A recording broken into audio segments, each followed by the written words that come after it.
আমাদের পছন্দ হয়েছে, কিন্তু দাড়িটা কেটে ফেলতে হবে। আমি আল্লাহর রাসূলকে ভালোবেসে দাড়ি রেখেছি। আমি কোনোদিন দাড়ি কাটবো না।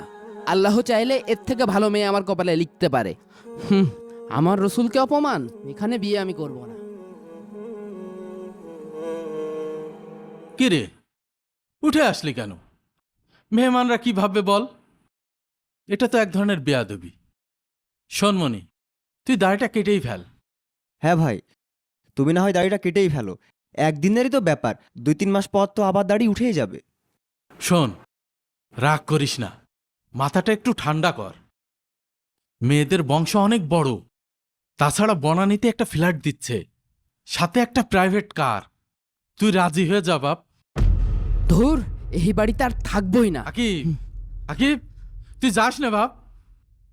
শোনান চাচা, আমি আমার নবীকে ভালোবেসে